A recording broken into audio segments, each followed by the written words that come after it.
வணக்கம் நண்பர்களே, முக்கிய செய்திகளை இந்த பதிவில் பார்க்க போகிறோம். முதல் செய்தி என்ன பார்க்க போகிறோன்னா, பாகிஸ்தானுக்கும் ஆப்கானிஸ்தானுக்கும் ஃபைட்டு நடந்து வருதா. இப்போது பாகிஸ்தான் என்ன பண்ணியிருக்கானுங்கன்னா, ஆப்கானிஸ்தானில் ஒரு ஹாஸ்பிட்டல் மேலே குண்டை போட்டிருக்கானுங்க. மிசைலை வச்சு அட்டாக் பண்ணியிருக்கானுங்க ஒரு ஹாஸ்பிட்டல் மேலே. இதில் 400 ஆப்கானிஸ்தானை சேர்ந்தவர்கள் இறந்து போயிட்டாங்க, 250க்கும் மேற்பட்டோர் படுகாயம் அடைஞ்சிருக்காங்க அப்படின்னு சொல்லிட்டு ரிப்போர்ட் வந்திருக்கு. அந்த ஹாஸ்பிட்டல் பார்த்தீங்கன்னா டோட்டலாக 2000 படுக்கை வசதிகள் இருக்கக்கூடிய ஒரு பெரிய ஹாஸ்பிட்டலாம். போயும் ஹாஸ்பிட்டல் அட்டாக் பண்ணியிருக்கானுங்க பாகிஸ்தானு. ஈரானுக்கும் இஸ்ரேலுக்கும் இடையே நடந்த சண்டையில் ஒரு ஸ்கூல் மேலே மிசைலை போட்டுட்டாங்க இஸ்ரேலு அப்படின்னு சொல்லிட்டு இங்கே இந்திய அலையன்ஸு எப்படி கொந்தளிச்சாங்க.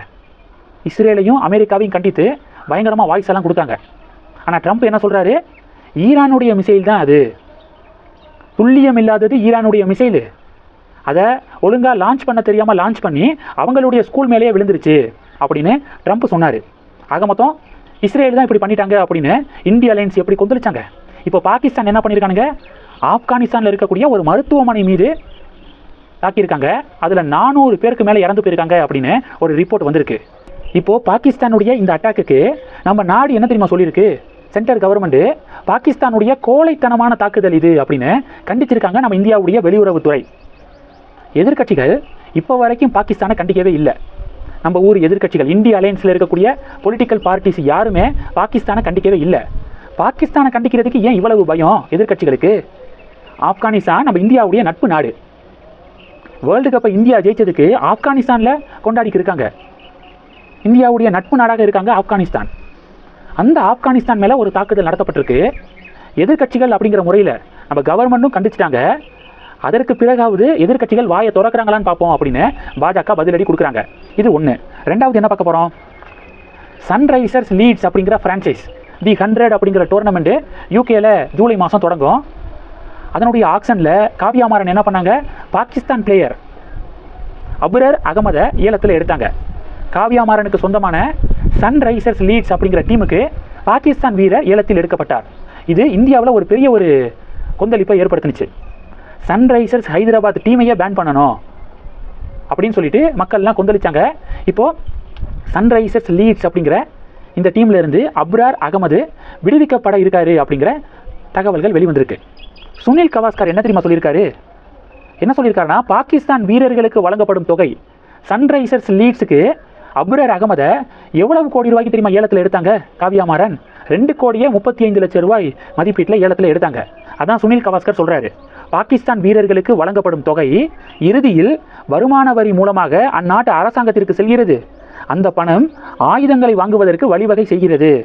பாகிஸ்தான் வீரர்களுக்கு கொடுக்கப்படும் தொகையானது மறைமுகமாக இந்திய வீரர்கள் மற்றும் பொதுமக்களின் மரணத்திற்கு பங்களிக்கிறது அப்படின்னு சுனில் கவாஸ்கர் தரமான ஒரு பதிலடி கொடுத்துருக்காரு.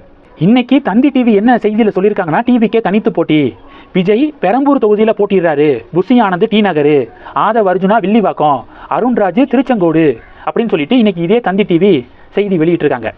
பிறகு எதுக்காக தமிழக மீடியாக்கள் கடந்த 10-15 நாட்களாக பாஜக கூட்டணிக்குள்ளே தாவேகா வரப்போகுது அப்படின்னு சொல்லிட்டு எதற்காக உருட்டினீங்க அப்படிங்கிற கேள்வியை தான் பொதுமக்கள் கேட்குறாங்க. தமிழக மீடியாக்கள் எல்லாமே ப்ரோ டிஎம்கே சேனல்ஸு.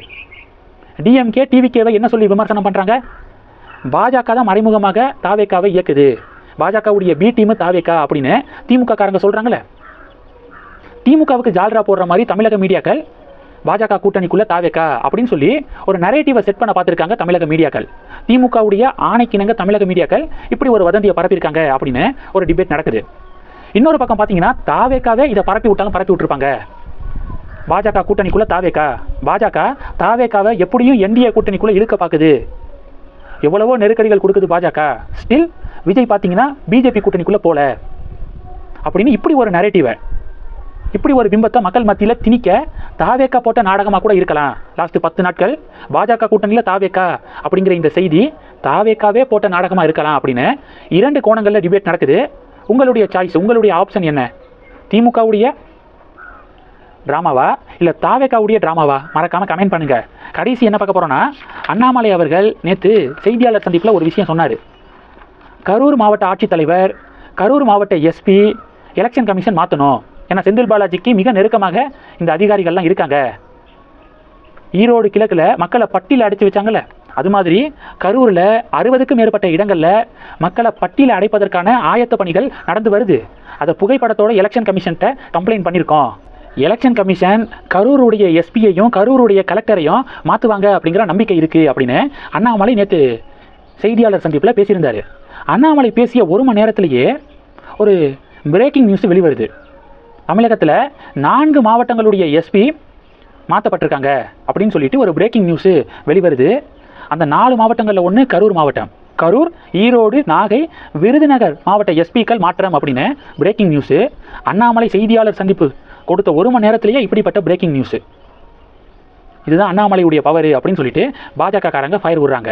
இந்த செய்திகள் எல்லாத்தையும் பற்றி உங்களுடைய பார்வைகளை மறக்காமல் கமெண்ட் பண்ணுங்கள். தொடர்ந்து கணக்கில் இருங்க. அடுத்தடுத்து நிறையா பதிவுகளை பார்க்க போகிறோம். நன்றி. ஜெய் ஹிந்த்.